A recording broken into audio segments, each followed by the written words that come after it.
Lui hoi se la kan ma he Lalpa Zanriah kan kil ho tang hian taksa tharaw mal so mathar kan dong nge I kan bani chutian tu chul hoi lai Lalpa ne kan ha tharawa kan chalo na to lo tam to ali koi Lalpa khoi la bi thiam lim la I Zanriah kil ka ku he tharaw in ma ni sil fire Lalpa ne la koi bo ka tia athi na anu mai na song te zil chuak ka chui chuak ve bi tu rin Lalpa khoi ro kan tia ani la kan tu ka koi bo ani Ichon mani kani lan tiang di mga rombo tu turkey po bichaklo taliya Lalpa ko ay nakita ni Thelpe po kama wala hindu Lalpa Zanriah kan kinge hindi tu rin tadaway takin patiyan pa ilaw na pula pagpekal kumin tiyan tu pagkantar suwa kanga Ichawan patiyan tu chak kasay hiyan may chama kalaw chukla anga với cho nên là hiang hay đi cái ông đàn cái nó trở nên biết na cái chơi cái hi bát ni anh em vàng in mình phải có cái chuyện gì tôi khá là xiêm cái này tung mà nó cho nên chẳng chỉ đâu bài mình phải đi cái câu chuyện đó là mình quỳ tu đi này kia nào cái tiền câu đó thì nhiều là tiền câu hoàn tất mất sòng số là đấy upa đó phi mà cái bill Sacrament cái bill treasure là upa cái công liền đấy cái phải đi khăn Fatuna min thok pui turin kan siat tien kan som hala ani ta kolal pat thian bin thale kolal di pui tok ani chuan boina kan Sacrament ki la tu la hian punda ga chuan a chang alo thleng kan ani ya kan lo tong trai ma thina nu la ma tuiron chui tu aron set tu ila ro set lai hian ka ta lo yom thina chuan boin chalo na chuan Lalpa taksa ayo at sang hinpek kanay lukhan kan lo ma anga awain kan lo inanga toy te kan lo nandu ni poda poilo amayo ahmovin ato lama kan zaba ye kan ki zo nuwa hian ko ai da be si chungin kin han hiang ni manga ahmovin trong trai da kan nei don ni kha lo si adila acha nge le patian le ka tu thiang nim mundanga me kan sia nge Korin ko mi tene na pola le kha thon pakhan na bung so le pakata hian chang son di le pali chang ke lo vai kha long thua soi so apela hei ka taksa I aya pe tu choni bishia reng na le chi lu ati kha chatiang ko ka Zanriah ei so lo po chola ka he lawi ka kisna tu thum thar choni ini na piang in sia le nan hei ti chi lu ati kha atu kan sia na ta kan sa ta mal so mo se amen thiu da man so yi tu bang tak ka hin no om om waring hoi chanu la he ka ru lu ti le em mai le ka mi tu to chuak le thi tu chu Lalpa Yesu Krista Zion do pui na Lalpa ka ni ya Bong lao temin song chuak tu ni khobela taksa pui chamala wa kan sei to khobela lo kanani Zion lo pui na Lalpa ku pa lo pui chu en kim mai la kat to kha khobela lo kan ro ro bol kan ta ma tu ta na kal bari mai cha ma the ma kana se tiu te ne ro te na bola ka mai to ka tin lum alu de la em chu ko tum le cha le chung se to na bola asir tira ma than ya ko chok te mi so pa ni te chu mi si ga chok pakhat alo wi re ma le pian zule se le ta ro kal pe ma ne la mi so pakhat te le na hu na bang lai te o aso ko na le le khalai chun anu ze la chu pe ta ro kan shia so mi te te ne chu hu na mama ka mai to ka tin lung ti le em tu chu so le pa ni te ka ma tha le ma na tu ta ka ko te ni ma se ko be la ta nun se ke om to do na kan dam na tu ta kan bari mai cha ma tu to do na khen be ta ka ti do don ko be la ta sa mu te om to don lo ba na do le to do ni ti ama le che chiam nu tu ka cho nên đi vào chúng ta sẽ đi ra thẳng để con cùng hết chân lên mai ta cần vào lâu bỏ quý thế này là khán rất nhiều những người kia quý lại khán hết thủ hiện là sẽ chuộc tàn nhưng sẽ của nó thì chỉ đâu yên biết đấy Lalpa Yesu Krista em kim chuông em kim phăng chuộc tu cái này mà sẽ mai nào vào em to thật buồn xin là chủ la mi suốt em tu luôn kim bê tu im bê cả ai miêu mai sẽ cho mi son lâu quý tăng mai chút đi lọt tiếng tu rin lâu quý tăng em thuộc phạt em xí rồi เขาเวลาตาดูนั้นเซ็งสักตัวโดนะเขาเวลาตาฮีวันละมาห้องชนตัวโดนะที่ผมที่เราทุกส่วนมีเกลือในตัวสัตว์ตัวโดนที่เอ็มเชียร์จีนฝั่งนี้อันสุดที่ท่านสอนเลยปนิแต่คำว่าไอ้ไอ้จุดอันมานี่กี่งานขนมเรื่องที่ตัวโดนแล้วปนิที่เชียร์ยังสัญญาณดูมันปีอุยตาสังละลองทุกส่วนเสียเท่าเฮ้ยก็ตักใส่อะไรเป็นตัวจุดมินเชียร์เป็นด้านที่ชิมนะอินไลฟ์ก็ต้องชิมที่รู้เชียร์เด็กเราเนี่ยมาหันหลังเองแล้วเป็นเลยสายเขาเรียกครูข้านี่มาเสด็จสักผู้คงเป็นอะไรกันนะก็ตัวเราก็เดียวบางครั้งอาทิตย์อะไรเสียมาไม่มาสิบปีสองเดือนนี้อาทิตย์เด็กอ่ะอาเกิดสันโตโดนนี่ที่เชียร์กันเขาเป็นตาลุงเสียงอ่อนดู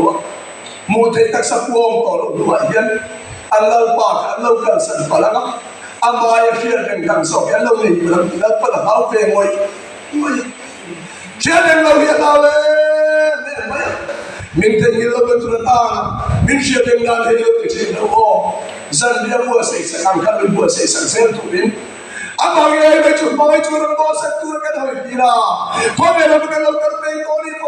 หลังปาดูสองบัวน่าจะตัวอันเราเป็นบัวเสกสังขังบัวเสกขันชุดเราเป็นตัวตามินเชื่อเด็กนั้นเฮซันจีนกินฟูชิแล้วว่าที่นั่นจ่ายชั่วโมงเลยเอาเราไปหลังปาฝักที่เราบัวเสกอะไรดีวะเดี๋ยวนี้พวกกลุ่มทุนนักการเมืองบางตาที่ได้อะไรตัวนี้จุดที่สัตว์เลยกลุ่มเราที่โดนตาเส้นไว้เนี่ยโดนตักได้ละมันหมดเดี๋ยวมันช่วยตกเดี๋ยวมาเสกันง่ายโดนตัวเงี้ยเสียลงอะไรตัวก็มีทางข้างได้กันไงตัวนี้แล้วไปจะคู่หาเรื่องเนี่ยอันนี้ดีก็เสียเฮ้ยสารแล้วไปสุขีใส่หัวเล่นเรื่องเนี่ยอันนี้ดีก็ถึงตัวเราเท่าอันสิ่งที่ได้เกี่ยวกับท่านอันนี้ส่งสวยชีวิตเราจะสิ่งที่เราชอบเด็กเนี่ยมาเสด็จเราเด็กเขาเป็นอะไรนั่นสิ่งที่เราต้องรู้นะกันเลยมาจำมากันดูเราเนี่ยตัวเราเข่งกันกันที่เราต้องรู้นะ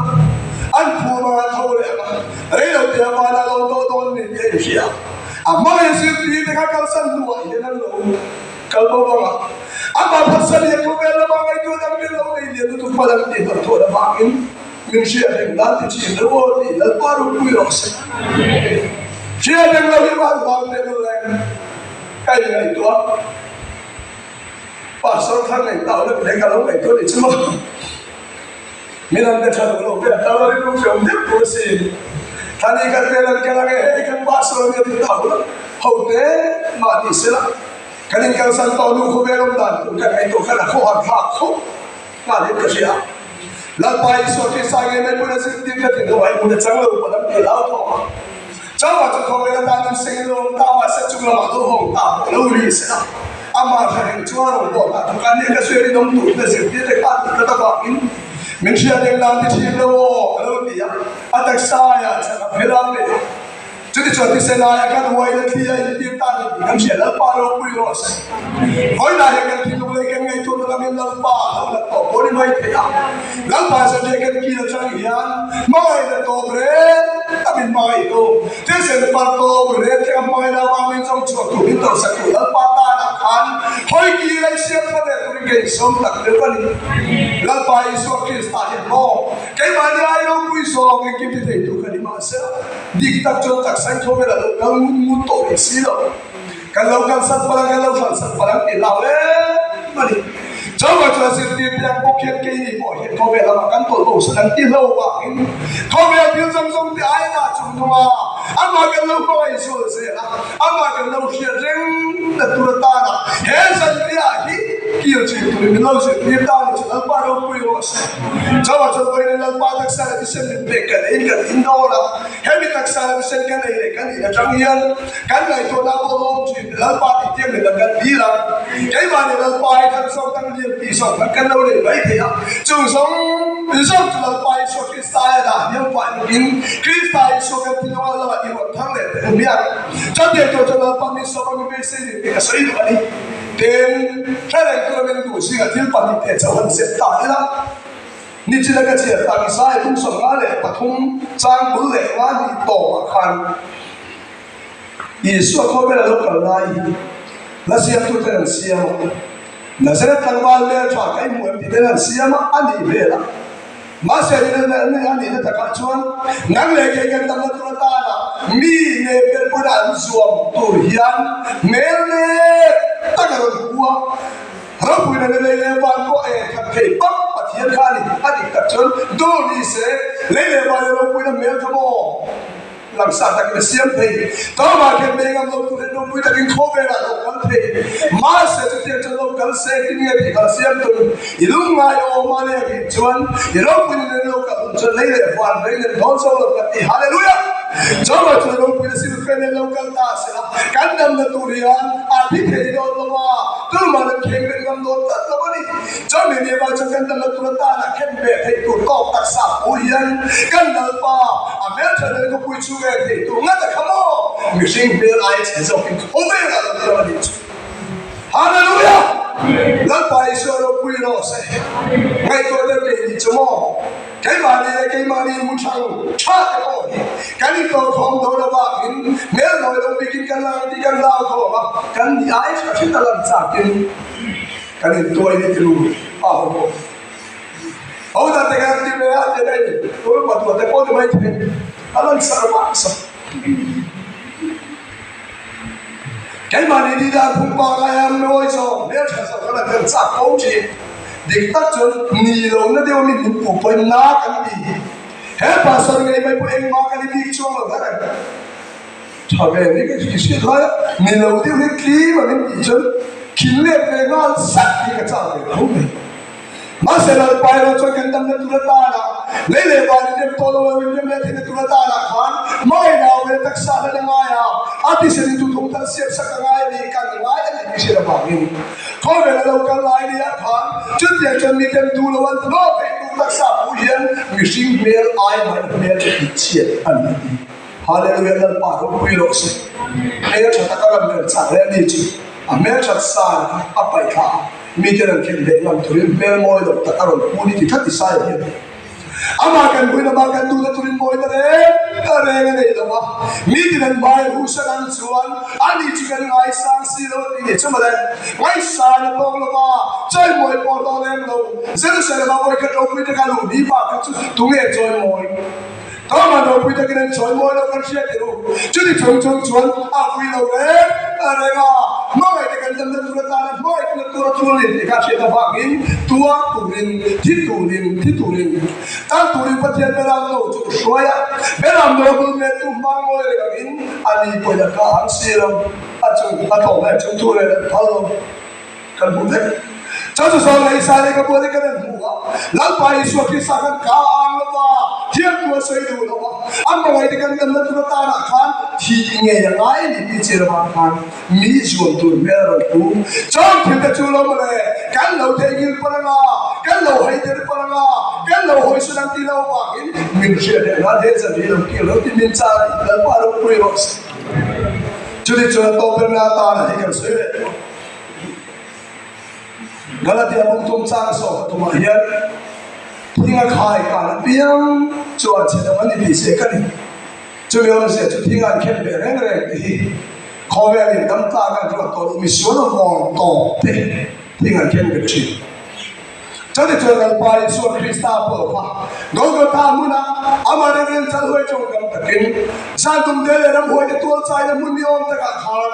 mi so tum ta lo den khem be de mu na ka na chom chu ka nang le ke kan tam na tu ta la lo tu ra dik tak chon thi dan pa mai chon thi se ala o mi so tum ta lo so ko kho de thi ta dang takin close ala khem be ta le si lo ba si lo na da ve ta ni chu chong song ke chu mo nang le ke kan tam na tu ta bai na amara ro to ka long me kha ni ya cho thi ke chu lo kan lo mang hi pala kan lo hoi sen pala kho be lo ma kan lo pe lo san pala ki Lalpa na ma a to ram kan khia de tu ta he san je min pe Lalpa ro ku ro se chawa cha se tu pa ka chal ka kha Lalpa Jerusalem ai kal barim nual tang thing le ti sen fa ni la chu ta pa cham le mi pui kal ya ma se la ren ti hu la ruang la kha khan hon ka giden ro ti Lalpa ro ku ro se agai le se la ve ka che tu pa ka the Lalpa ko ka khan ngai to chi la ko ma ya a ma ngai mai ri pa se la tum me re lo ama thana ka ti chu tu mo ta kin dan ko cho ta ri chu la ren ti hu la ruang la kha khan hon ka giden ro Isu Krista Father King and Bob Sam Chilabate or Another. And the Malay Teluan, for not in beach and beyond. Lalpa and the Kilu, and was a big line here. Cover the gay audience of the Romichon by Kavang, Vanilla, Marina, Vanatico, here to Sobova, millions of Choku Isu Krista, Nunde in the Sangre Hallelujah, avoiding so acceptable. The same to him. Nichinakan sa kanilu ne, ente kalvari yang kami dot itu memang ang tapoleo, ente kalvari yang kami dot lalpa kampai lo puisia, tiang lo dapakan mana lo petian kali ya, mana apa yang mereka kan tengah tunggang lo kalmai kali, tiang lo ne ya, suatu mungkin kembe na pun dapat kembe tu lo cocok laika, anda itu cina, anda orang bawang suya, ente kalvari yang kami dot, ente ni bukti tagang le. Kalau lelaki le tolong untuk kalori ini anda makan itu. Juga le tinggal nanti kau silo cakap kan. Tempo ni rasa. Kalau tinggal lo si kalori itu, kalori dalam kalau hoi nak. Kali tu ada kepilun semua kan lupa. Tinggal kasih. Hallelujah. Kan lupa tinggal paling korsan dalam. Mel sedang baik buku kalau kau dalam sama-sama yang tu ibu saya hari lah. Maybe you do not buy so Krista Tina. Who will let all the something kata, which mean kandang lain tak malu John. Lalpa kamai kiri kita. Aku orang song kepoka. Aku nama Tuhan. Mai dah sampai buat saya. Kandung cakingin kata ni tu kandung cuma kandung cakingin. Saya dengan dia ada lucu ini. Lalpa saja itu ring ibu saya. Lalpa tu kan buat kerjaan langsung saya. Amen.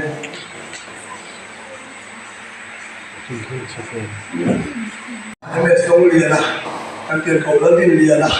nanti kau buat soal teh, kau ada lagi macam dalam besok selat mana? Mipui dalam teh dan saya lo tinggi lah,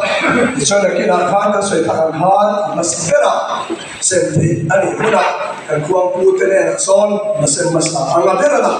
Itu yang dikan, zanlungai kan saya pun dan cuba kita kan, lepas saya sen ada yang dua orang macam selah. Kalau macam saya kan boleh turun lagi lah. Alam dengan lama capti kalau boleh berkembang. Lepas itu kita harus berturut berdiri. Pasal turun berselah amen.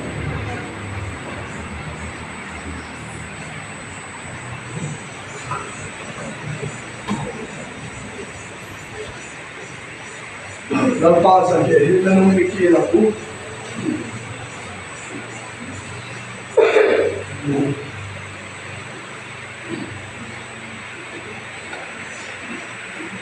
Kalau tu, lalpa Yesus Kristus, kau belok, akan saya.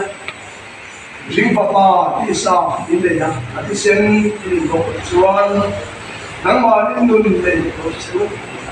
Kau kata saya, kata saya ini jual satu orang yang aneh. Ini kimia, jual ini juga baik kau. Kata saya itu, aneh ya, kata saya itu, aneh ini aneh. Wala lalpa Yesus Kristus taksa kau ini. Mau soalnya lo tanah ini kalahian atak seraya untuk kita kian kita kan dia lah main singin lo jorong orang dia haleluya cakap turun bilal pais langsung nak berjamin sentira baru lo tanah itu boleh main jadi हम tekan main tu tekan main Nang masuk ke dalam pais yang kiri itu, yang Tulai dalam pais yang mata salah di sana. Kalau nak berdoa, dapat berjamaah kami itu. Kalau berdoa dalam pais macam mata salah di sana.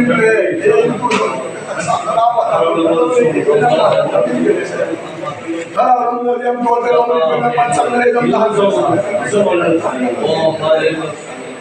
Haleluya cakap Tuhan Pai Yesus. Baik ni pun kita cakap dengan mama engkau itu.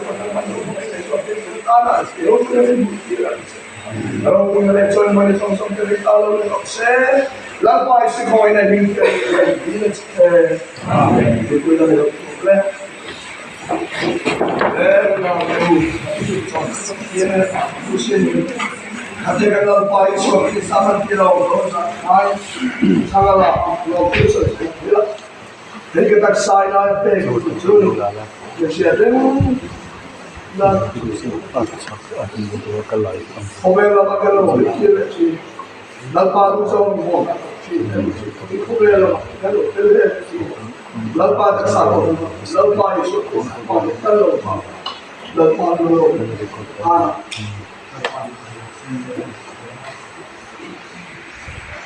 Setia magalo po sila terus ini hari kasi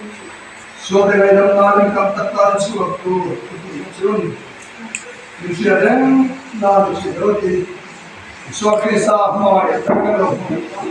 dan kalau kalau semang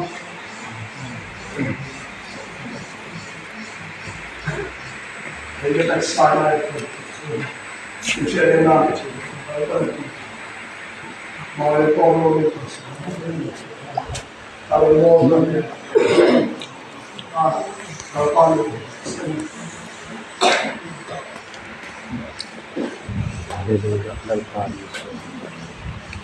Selalu mereka saya semua. Amin. Cuma tengok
trong trai không là cái đó là gì cái sủa cái thứ ba cái sủa là Lalpa sủa khi sao phải lúc phải lấy trước cái gì cái đó và theo tôi giống sợi phong có chỉ mùi cái gì cái gì không có gì cho bạn cho Lalpa sủa mà mình không phải là mình yang linh la thì lúc thằng đang mà chỉ phải buông cái một tôi đi xếp thằng Lalpa không phải là cái gì mà à tất cả là xem cái này là bảo nó tôi là cái sợi mà cần nó lại cần khuya mà Lalpa sủa khi sao thì làm mau sủa cái gì đó là đi trong trai không nào thì đâu để làm bố lên when so the whole of the pause and the song the side that out of the people song say amen let you know